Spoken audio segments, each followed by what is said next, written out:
to the latest turn on Obamacare. Is the White House playing politics with that law? The newest delay allows insurers to delay the cancellations of health policies beyond Election Day. Let's debate it with Jonathan Collegio, Director of Communications for American Crossroads, Marjorie Clifton, former consultant of the Obama team, and hello and good afternoon to both of you. 6.2 million cancellations, Jonathan.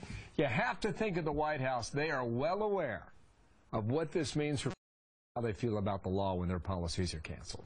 I mean, we're witnessing kind of the slow motion unfolding train wreck of Obamacare implementation. They passed this law, but they don't appear to have the stomach to go ahead and implement the worst parts of it. They've delayed the sign up for the website twice. They've delayed different parts of the employer mandate twice, and now they're delaying these new regulations on insurance plans. The question here is, with all of the information that we in the public don't have upon which they're making these decisions, the question is, what is the next shoe that's going to drop? For example, we know that enough people have not signed up for these programs. Of the people who have signed up, we don't know how many of them have actually paid into the system. That's the big question here. There's still a lot of unknowns, and I tend to think that we're only at the front end of this bad news. So, Marjorie, if the administration announces next week, as is expected, that people can keep their previously subpar plans, the plans that the White House didn't like, but they'll allow them to keep them so that they're not canceled, will that help the Democrats in the midterms?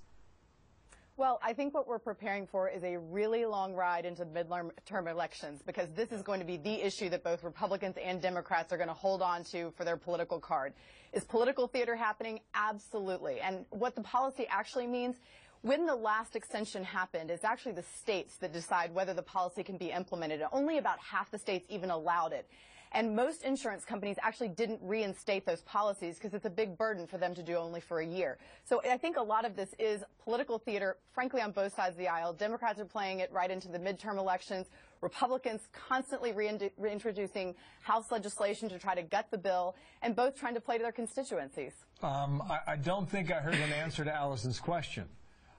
Jonathan, the question is this. Do the delays, Jonathan, do they help Democrats? Is there any evidence that shows that?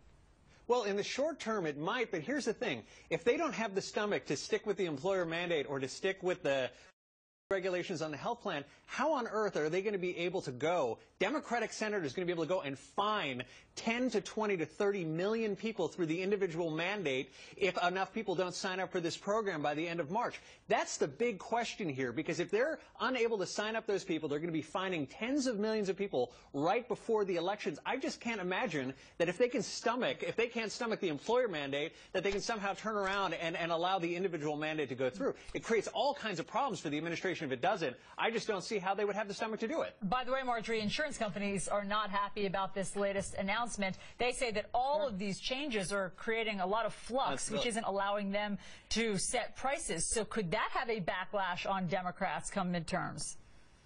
Well, absolutely. The insurers are absolutely not happy with what's going on because they're the ones that are having to make the constant changes. But ultimately, what they're trying to do is impact voters. And the individuals, if they perceive it as, look, they're giving us more time, they're making it a little easier, then that's good for voters. And it's a lot easier story for a lot of those Democrats to tell in their home districts to be getting behind, an adaptable the Democrats bill that are on the bubble, Marjorie, in these red states, if you get a delay on the cancellation, does it help them or not stay in office? I think it helps. Yes, I think it does help them because so that's why they're doing what was going to happen.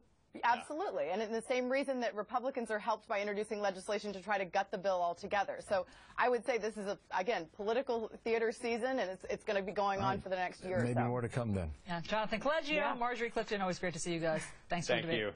Thank you. Thank you. All right, well, the crisis in